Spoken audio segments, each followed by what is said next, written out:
Student, class 10 science chapter 6 session 2 शुरू कर रहे हैं अपन। इससे बिफोर वाले यानी कि फर्स्ट सेशन में अपन ने रासायनिक अभिक्रिया किसे कहते हैं, रासायनिक अभिक्रियाएं किस प्रकार से संपन्न होती है, क्यों रासायनिक अभिक्रियाओं को संतुलित किया जा सकता है, रासायनिक अभिक्रियाओं के लिखने के स्टेप्स क्या थे, रासायनिक अभिक्रियाओं से क्या क्या विशेषताएं पता चलती है और उसकी क्या क्या कमियां थी, इसके ऊपर अपन ने काफी ब्रॉड रूप से डिस्कशंस किया था। आज अपन आ रहे हैं रासायनिक अभिक्रियाएं कितने प्रकार की होती है। उससे पहले अपन सारी रिएक्शंस जो लिखेंगे वो बैलेंस लिखेंगे, क्योंकि हमको पता है, हमने बिफोर क्लास में पढ़ा था कि रासायनिक अभिक्रियाओं को संतुलित द्रव्यमान संरक्षण के नियम की पालना के लिए किया जाता है। जैसे कि द्रव्यमान संरक्षण का नियम ये कहता है कि किसी भी रासायनिक अभिक्रिया में नहीं तो अपन द्रव्यमान को सृजित कर सकते हैं और नहीं उसका विनाश कर सकते हैं, केवल एक रूप से दूसरे रूप में उसको चेंज कर सकते हैं। तो रासायनिक अभिक्रिया क्या होती है, जिसमें रासायनिक संगठन चेंज होता है, हमने पढ़ा था, जिसमें अभिकारकों के बीच में बने हुए बंध टूटते हैं, नए बंध बनते हैं और इस प्रकार से अलग अलग प्रकार के उत्पाद का निर्माण होता है। यहीं पर हम 5-6 कुछ रासायनिक अभिक्रिया उसके बारे में पढ़ेंगे और उसके रिएक्शंस भी अपन देखेंगे। पहली आपकी अभिक्रिया है संयुग्मन अभिक्रिया, जिसको योगात्मक अभिक्रिया भी कहते हैं, इसको संयोजन अभिक्रिया भी कहते हैं, क्योंकि इसमें संयोजन होता है, अभिकारक आपस में जुड़ते हैं और प्रोडक्ट का यानी कि उत्पाद का निर्माण करते हैं। तो ऐसी अभिक्रिया जिसमें 2 या 2 से अधिक अभिकारक आपस में जुड़कर, इस चीज पे आप फोकस करेंगे, एकल उत्पाद का निर्माण होता है, यानी कि अभिकारक 2 या 2 से अधिक हो सकते हैं, लेकिन जो उत्पाद बन रहा है वो आपका क्या बनेगा, केवल एक ही बनेगा। एग्जाम्पल देखिए कि ए और बी को मैंने जोड़ा तो आपके क्या बना, ए बी।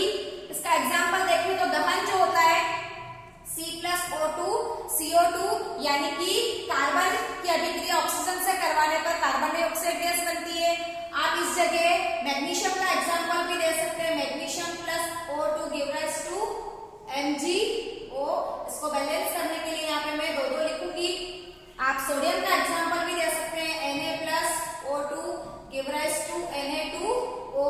आप इसको यहाँ पर क्या करेंगे, बैलेंस करेंगे। तो ये अभिक्रिया जो है वो किस प्रकार से संपन्न होती है, और एग्जाम्पल देखना चाहिए। मोस्ट इंपोर्टेंट रिएक्शन से बोर्ड एग्जाम के हिसाब से भी रिएक्शंस आपके पूछी जाती है कि एथीन का हाइड्रोजनीकरण किस प्रकार से होता है संतुलित रासायनिक समीकरण दो। या क्वेश्चन आता है कि डबल बंध द्विबंध से सिंगल बंध यानी कि एकल बंध बनाने के लिए किस प्रकार से रासायनिक अभिक्रिया संपन्न होती है। या फिर उत्प्रेरक के ऊपर क्वेश्चन आता है कि एथीन से एथेन बनाने में किस उत्प्रेरक का उपयोग किया जाता है। ये रिएक्शंस अपन ने बिफोर सेशंस में भी देखी थी, जहां पर अपन ने उत्प्रेरण अभिक्रिया के बारे में डिस्कशंस किया था। एथीन जहां पे कार्बन और कार्बन के बीच में द्विबंध हो, डबल बॉन्ड हो, उसको अपन क्या कहेंगे, एथीन कहेंगे। एक यानी कि 2 कार्बन, डबल बॉन्ड है इसलिए पीछे क्या लगेगा, इन लगेगा, तो एथ प्लस इन एथीन। इसकी अभिक्रिया अपन हाइड्रोजन से करवा रहे हैं, मैंने हाइड्रोजन को सिंगल फॉर्म में लिखा है, जिससे एक हाइड्रोजन यहाँ पे जुड़ेगा और एक हाइड्रोजन यहाँ पे जुड़ेगा। निकल उत्प्रेरक की उपस्थिति में 100 एटमॉस्फेरिक प्रेशर यानी कि दाब और 473 केल्विन आपके टेम्परेचर की आवश्यकता पड़ती है, तब जाके आपके एथेन किस में बदलता है, एथीन किस में बदलता है, एथेन में बदलता है। सिंगल बॉन्ड 2 कार्बन तो H+N यानी कि एथेन। नामकरण अपन कार्बन वाले चैप्टर में और अच्छे से और डिटेल में पढ़ेंगे। ये अभिक्रिया आपके संयोजन अभिक्रिया के रूप में भी आप लिख सकते हैं, एथीन के हाइड्रोजनीकरण के भी रूप में लिख सकते हैं, उत्प्रेरण अभिक्रिया का उदाहरण भी दे सकते हैं, ऊष्मा शोषी अभिक्रिया का उदाहरण भी दे सकते हैं। 4 जगह रिएक्शंस आपके काम आ जाएगी। नेक्स्ट अपन देख रहे हैं सेकेंड रिएक्शन जो है विस्थापन अभिक्रिया। विस्थापन मतलब रिप्लेसमेंट करना, रिप्लेसमेंट करने का मतलब एक स्थान को छोड़कर दूसरे के स्थान पर जाकर बैठना। ऐसी अभिक्रिया जिसमें अभिकारक के परमाणु दूसरे अभिकारक के परमाणु से विस्थापित हो जाते हैं। इसमें सिंगल परमाणु भी विस्थापित हो सकता है और परमाणुओं के समूह भी विस्थापित हो सकते हैं। ऐसी अभिक्रिया को अपन क्या कहेंगे, विस्थापन अभिक्रिया कहते हैं। इसमें एक चीज अपने को ध्यान रखनी, अधिक क्रियाशील तत्व जो होगा वो कम क्रियाशील तत्व से विस्थापित नहीं होगा, यानी कि जिसकी क्रियाशीलता ज्यादा है उसको कम क्रियाशील तत्व विस्थापित नहीं कर पाएगा। इसका एग्जाम्पल अगर अपन देखें AB+C, यहाँ पे C B की जगह बैठेगा और B को यहाँ से रिमूव कर लेगा, इसका मतलब C की क्रियाशीलता B से क्या है, ज्यादा। तो हम देख रहे हैं AC बनता है प्लस B बनता है। एग्जाम्पल देखें कॉपर सल्फेट की हमको पता है कॉपर अपन ने क्रियाशीलता के बारे में पहले भी अगर कभी पढ़ा हो तो सबसे कम क्रियाशील जो है वो आपका कॉपर, उसके बाद में फेरस और उसके बाद में जिंक। अगर इन तीनों की क्रियाशीलता देखें तो सबसे कम कॉपर, उसके बाद फेरस और सबसे अधिक क्रियाशीलता किसकी होती है, जिंक की होती है। इसका एग्जाम्पल अगर अपन देखें नॉर्मली सामान्यतः जनरली बात करें तो एक 40 किलो का पहलवान चाहे कि मैं 150 किलो के पहलवान को धक्का देकर गिरा दूं, सामान्यतया अगर कोई मिरेकल हो जाता है तो अलग बात है, बाकी सामान्यतया ऐसा नहीं होगा कि 40 किलो का पहलवान जो है वो 150 किलो के पहलवान को एक ही बार में गिरा दे। तो क्रियाशीलता को अब इस फॉर्म में देखें कि ज्यादा क्रियाशील जो होगा वो ही कम क्रियाशील को क्या करेगा, विस्थापित करेगा। 150 किलो का पहलवान 40 किलो के पहलवान को उसकी जगह से क्या कर सकता है, एक ही बार में हटा सकता है। जस्ट समझने के लिए एग्जांपल दिया था ये मैंने। आप देख रहे हैं इसमें कॉपर की क्रियाशीलता कम है, हमने एक चक्र देखा है। तो जिंक यहाँ जाएगा, पहले कॉपर और सल्फेट के बीच में बंध टूटेंगे, फिर जिंक और सल्फेट के बीच में बंध बनेंगे और आपके बनेगा ZnSO4 और कॉपर। और आप इसकी रिएक्शन अगर देखना चाहते हैं तो हम यहाँ लिख सकते हैं, अगर मैं लिखती हूँ CuSO4 प्लस Fe, तो हमको पता है Fe फेरस की क्रियाशील ज्यादा है तो आपकी क्या बनेगा, FeSO4 प्लस Cu। लेकिन अगर क्वेश्चन आता है कि FeSO4 प्लस Cu बताइए यहाँ पर क्या बनेगा, तो आप वहां पर रीजन देंगे कि यह अभिक्रिया संपन्न नहीं होगी क्योंकि फेरस की अपेक्षा कॉपर की क्रियाशीलता कम है, इस कारण से कॉपर फेरस का स्थान नहीं लेगा और किसी प्रकार के उत्पाद का निर्माण नहीं होगा। इस पर आप थोड़ा सा ध्यान रखेंगे, ऐसा क्वेश्चन बोर्ड में पूछा जाता है। इसको अगर अपन प्रैक्टिकली देखना चाहें तो हम कॉपर सल्फेट का जलीय विलयन ले, aqueous solutions of copper sulphate, जिसमें हमको पता है कि कॉपर सल्फेट नीला होता जो कि नीले रंग का विलयन बनाता है।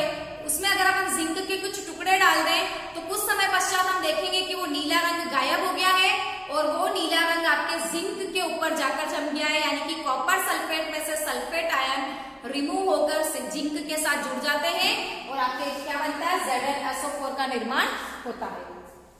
थर्ड रिएक्शन अगर अपन देखें द्विविस्थापन अभिक्रिया, ऐसी अभिक्रिया जिसमें दोनों अभिकारकों के परमाणु समूह आपस में विस्थापित हो, दोनों अभिकारकों के, इस कारण से इसको द्विविस्थापन अभिक्रिया कहा जाता है। इसमें आयंस का विस्थापन जनरली ज्यादा होता है। एग्जाम्पल अगर अपन देखें AB प्लस CD, हम यहाँ देख रहे हैं B की जगह D आ गया है और D की जगह क्या आ गया है, B आ गया। दोनों ने एक दूसरे को क्या किया है, अपने जगह से विस्थापित किया है। एग्जाम्पल अगर इसका अपन देखना चाहें तो CuSO4 प्लस NaOH, यहाँ पर देखिए मैंने समझाने के लिए आपके दो NaOH को मैंने इस तरह से लिख दिया। CuSO4 कैल्शियम सल्फेट की अभिक्रिया सोडियम हाइड्रोक्साइड से करवानी हूं दो अणुओं से, तो हम देख रहे हैं यहाँ पर कैल्शियम हाइड्रोक्साइड बनेगा आपके,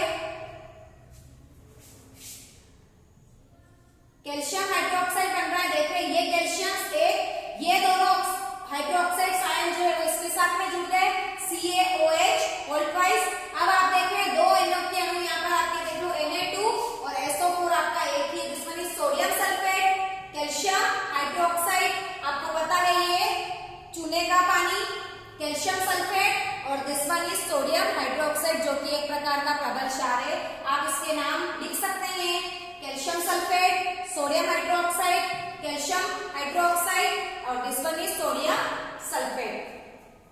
नेक्स्ट है हमारी आयनिक अभिक्रिया, जिसको अपन कहेंगे अपघटनीय अभिक्रिया। अपघटनीय अभिक्रियाओं में क्या होता है, अभिकारक दो या दो से अधिक पदार्थों में अपघटित होता है या टूटता है। अपघटन का मतलब होता है टूटना, वो एक ही अभिकारक टूटकर दो या दो से अधिक प्रोडक्ट का निर्माण भी कर सकता है। अपघटनीय अभिक्रिया सामान्यतः 3 प्रकार की होती है, वो उसके उपस्थिति के आधार पर। अगर पदार्थ का अपघटन विद्युत के द्वारा हो रहा है तो उसको विद्युत अपघटन कहेंगे, अगर पदार्थ का अपघटन प्रकाश के द्वारा हो रहा है तो उसको अपन प्रकाश अपघटनीय अभिक्रिया कहेंगे, और अगर अभिकारक का अपघटन किसी उष्मा देकर किया जा रहा है तो उसको अपन उष्मीय अपघटन कहेंगे। हम तीनों की रिएक्शंस देखेंगे यहाँ पर। पहला है आपका विद्युत अपघटन, इसमें अपन जल का विद्युत अपघटन कर रहे हैं। जल के विद्युत अपघटन में हम इसका जलीय विलयन है, हमेशा अपघटन जो है वो गलित अवस्था में या जलीय विलयन की अवस्था में अपघटन होता है। मैंने पहले भी बिफोर क्लासेस में पढ़ा है 6th 7th में अपघटन अभिक्रिया में जल के जलीय विलयन एक्वस सॉल्यूशंस ले रहे हैं। जल तो खुद अपने आप में एक एक्वस सॉल्यूशंस बनाता है। इसमें विद्युत धारा प्रवाहित करने पर आपको कैथोड और एनोड पर हाइड्रोजन और ऑक्सीजन गैस मुक्त होती है। कैथोड और एनोड क्या होते हैं? दो इलेक्ट्रोड होते हैं, हमने पढ़ा है। कैथोड जो है वो पॉजिटिव आयंस होता है, यानी कि धनात्मक उससे मुंह से या ग्रुप से जुड़ता है, और एनोड जो होता है वो बैटरी या सेल्स का या उस अपघटन का जो है वो ऋणात्मक भाग बनाता है। अब आप देखिए ये क्वेश्चन आता है, जल के विद्युत अपघटन में ऑक्सीजन और हाइड्रोजन कहाँ मुक्त होती है? तो हमको पता होना चाहिए कि हाइड्रोजन जो है वो धनात्मक आयंस बनाता है H+, जबकि ऑक्सीजन जो है वो ऋणात्मक आयन बनाता है। तो जो H+ है वो कहाँ पर होगा? अपोजिट चार्ज जो होते हैं एक दूसरे को अट्रैक्ट करते हैं, तो कहाँ आएगा? एनोड पर। हाइड्रोजन कहाँ पर मुक्त होगी? एनोड पर। और ऑक्सीजन कहाँ पर मुक्त होगी? कैथोड पर। ये अपने को पता होना चाहिए, इसके ऊपर भी आपके क्वेश्चंस बनता है। दूसरा, नमक, सोडियम क्लोराइड का अगर अपन विद्युत धारा द्वारा अपघटन करवाते हैं तो आपके सोडियम का एक्वस यानी कि जलीय विलयन बनता है, और क्लोरीन जो है वो मुक्त होती है सेम। सोडियम पॉजिटिव बनाता है इसलिए आपके एनोड पर, और क्लोरीन गैस जो है वो नेगेटिव आयंस बनाती है Cl-, इसलिए कहां पर जाएगा? कैथोड पर जाएगा।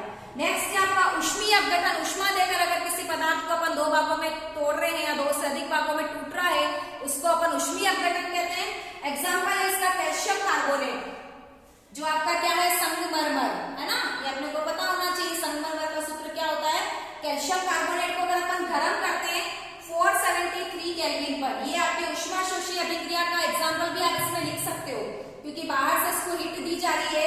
तो आपके क्या बनता है? CaO और CO2। CaO यानी कि बिना बुझा चूना कैल्शियम ऑक्साइड, और this one is carbon dioxide. तो आपने देखा होगा कि अगर अपन सफेदी करते हैं दीवारों पर चूने से, तो कुछ समय बाद उसकी पपड़ियां निकल जाती है। वो किस कारण से निकलती है? यही कारण है, जब बहुत ज्यादा तापमान मिलता है, गर्मी पड़ती है, तो क्या होता है? कैल्शियम कार्बोनेट जो है, जो अपन चूना लगा रहे हैं, this one is calcium hydroxide. देखिए अगर इसकी रिएक्शंस मैं आपको बताऊं तो आप देखना इसकी रिएक्शंस। सबसे पहले हम बिना बुझा चूना लाते हैं मार्केट से, CaO, इसको अपन जल में घोलते हैं तो आपके बुझा हुआ चूना बनता है CaOH। इसको अपन दीवारों पर रंगते हैं, वो कार्बन डाइऑक्साइड के संपर्क में आता है और आपके बनता है CaCO3। तो आप देखो दीवारों पर चूना लगने के कुछ समय पश्चात ज्यादा चमक आती है। वो किस कारण से आती है? जब चूना सूखता नहीं है तो ये होता है, और जब सूख जाता है तो कैल्शियम कार्बोनेट बनता है। इस कारण से आपके दीवारों पर चमक जो है वो ज्यादा आती है। ये है आपका संगमरमर। नेक्स्ट है आपके एग्जांपल्स। प्रकाशीय अपघटन, प्रकाश लेने से या प्रकाश की ऊर्जा लेने से कोई पदार्थ अपघटित हो रहा है, उसको अपन प्रकाशीय अपघटन कहते हैं। इसका एग्जांपल है हाइड्रोजन ब्रोमाइड, जो कि जनरली लैब में काली या भूरी बोतलों में रखा जाता है ताकि उसका कांटेक्ट प्रकाश से डायरेक्ट नहीं होए। HBr, हाइड्रोजन ब्रोमाइड, प्रकाश की उपस्थिति में Hnu यानी कि सूर्य का प्रकाश, तो हाइड्रोजन और ब्रोमीन गैस में टूट जाता है या अपघटित हो जाता है हाइड्रोजन और ब्रोमीन गैस। इस प्रकार से अपन ने लगभग 4 प्रकार की रिएक्शंस देखी। एक मैंने आपको सक्रियता के बारे में बताया था, तो मैंने सक्रियता श्रेणी आपकी मेंशंस की है। इसमें ये है हाइड्रोजन से अधिक सक्रिय तत्व और ये है हाइड्रोजन से कम सक्रिय तत्व। सबसे ज्यादा सक्रिय क्या होता है? पोटेशियम, इसकी क्रियाशीलता सबसे ज्यादा, उससे कम सोडियम, फिर calcium, magnesium, zinc, iron, lead, hydrogen. और हाइड्रोजन से कम सक्रिय कौन कौन से हैं जिसकी रिएक्टिविटी कम है? कॉपर, मरकरी, सिल्वर और बोरॉन यानी कि गोल्ड, सिल्वर यानी कि अर्जेंटम। सबसे कम सक्रिय क्या है? गोल्ड, और गोल्ड से भी कम सक्रिय क्या है? प्लेटिनम। इसलिए सोना जो है वो पृथ्वी पर लगभग मुक्त अवस्था में मिलता है। बाकी सारी धातुएं या तो सल्फेट के फॉर्म में मिलेगी या कार्बोनेट के फॉर्म में मिलेगी या ऑक्साइड के फॉर्म में मिलती है। तो आपको ये रिएक्टिविटी श्रेणी जो है आपको सक्रियता श्रेणी है, ये भी आपको लर्न होनी चाहिए, यानी कि आपको याद होनी चाहिए, ताकि कोई भी तत्व किसको विस्थापित कर सकता है या नहीं कर सकता है उसके बारे में अपने को पता चलेगा। तो आज के सेशंस में अपन ने संयोजन, विस्थापन, द्विविस्थापन और अपघटन अभिक्रियाओं के बारे में विद रिएक्शंस के थ्रू अपन ने देखा। नेक्स्ट सेशन में अपन आगे की अभिक्रियाओं के बारे में डिस्कशंस करेंगे। आज के लिए इतना ही। कल के सेशन में फिर से अपन मिलेंगे। Thank you.